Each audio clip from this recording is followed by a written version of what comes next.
So now that we've got just the main structure of the HTML page there, we need to also start thinking about and working with CSS, or cascading style sheets.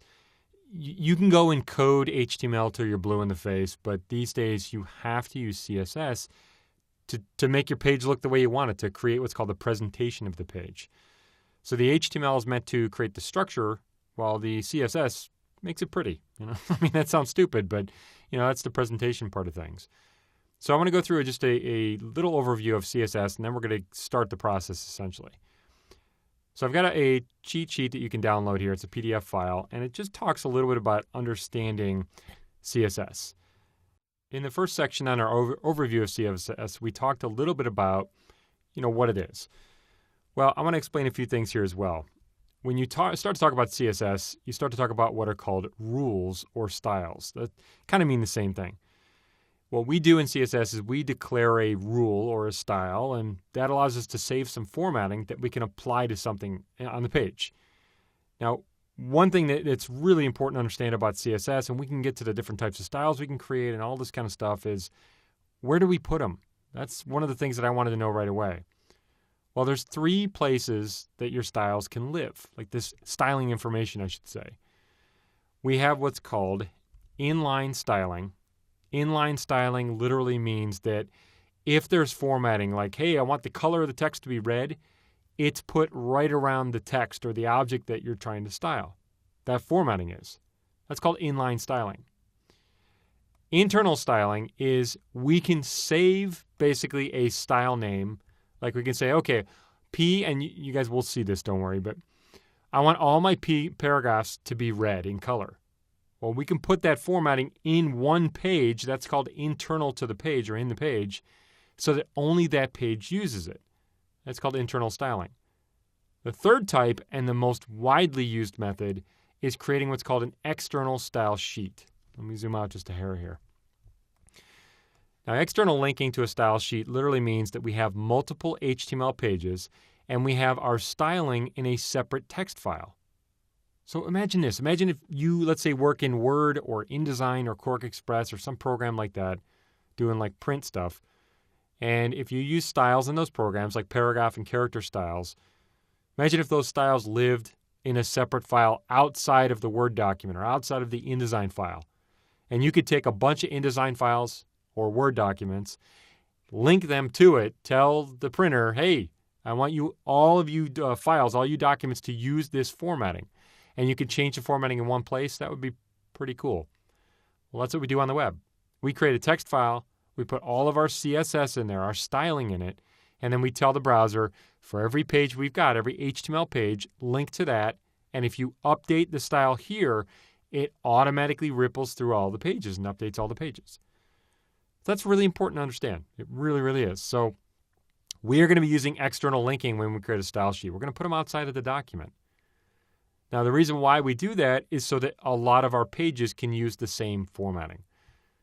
So if I go back over to my editor here, Dreamweaver, whatever you're using, WordPad, Notepad, some simple text editor, what we need to do is we need to create a separate text file for our CSS. So if you're in just a simple text editor, I want you to create a new text file, just a simple text file, and we're going to give it a name. Now, in Dreamweaver, I'm going to create a blank page CSS. It's kind of got it in here for me. It doesn't really matter, and it's going to put a bunch of junk in here. I'm just going to get rid of this. We need just a blank page. That's all we need. Then what we do is we save that little text file as a .css file. That's the extension. So I go to File, Save As. So in your text editor, wherever you happen to be. Now, in the previous section, we created a folder, or I've said to make a folder, put your files in there, and make an images folder probably. We're going to take this little text file, and we're going to stick it in that folder. And I'm going to call it main.css. You can name it anything you want. Here's your first introduction to naming on the web, though. Try to keep it simple. Don't use spaces in the names of anything you name on the web. Don't put like main stuff. Okay, I know it's a dumb name, but main stuff. If you have a space there, the browser's going to interpret that differently and it may break. Okay, so if you want to use spacing or some way, you can use uppercase like this. You can put an underscore if you want to. You can use a hyphen, that kind of thing. But just keep it simple. So main.css is fine. I'll save it. And there we go. It's a blank document, which we will put stuff in later.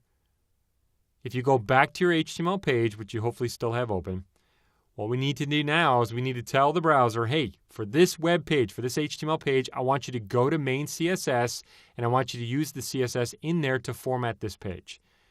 We are going to put this in the head section. So if you look for your head tags, you'll find the title we started with. Put your cursor, and it really kind of doesn't matter the order here, but we'll put it after the title, okay?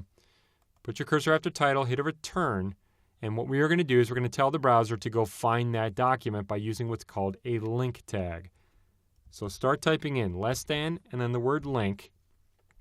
And what I want you to do is we're going to close this thing right away. It's kind of weird, but type in a / and then the greater than symbol. This is, if you remember from the previous section, we talked about a void element, which means there is no closing tag like you see with title. It just means it's self-closing. That's it. That's all we need, okay? Now, a link tag by itself means nothing. It tells the browser, hey, we're going to link to something, but we forgot to tell it what. So in the process, what we're going to do now is we're going to add what's called an attribute. Attributes can go in just about any tag, and they give a browser a little bit more information about what you're thinking, okay? So in the case of link right here, what we're going to do is we're going to put an attribute called href. So you type in href. Href as an attribute literally it's short for hypertext reference. It just means, hey, you're about to link to something. Here's where it is. If you put equals, quote, quote, and then before the slash, put a space, just so we keep a space there. That's usually how it works. In the quotes here, you want to make sure you put the quotes. We're going to put in the link to our actual page. So type in main.css. We are literally telling the browser, hey, I want you to go out in the same folder that the index.html page is and look for this file, this hypertext reference to main CSS. If you find it, open it, read it, apply the formatting to my page. So there we go. Now there's only a couple other little things that we need to do that's specific to this thing, to linking to a style sheet. So essentially that's what we're doing. We need to put something called rel or relationship, whatever you want to call it. And what we need to do here is we're going to type in, and Dreamweaver is going to give me a little hand. Rel, that's another property, another attribute rather, sorry, equals style sheet with the quotes. Okay, keep it lowercase, keep that in there. And then just one more thing we're going to type in here. So we're going to type in type, I know it's kind of weird, type text/CSS.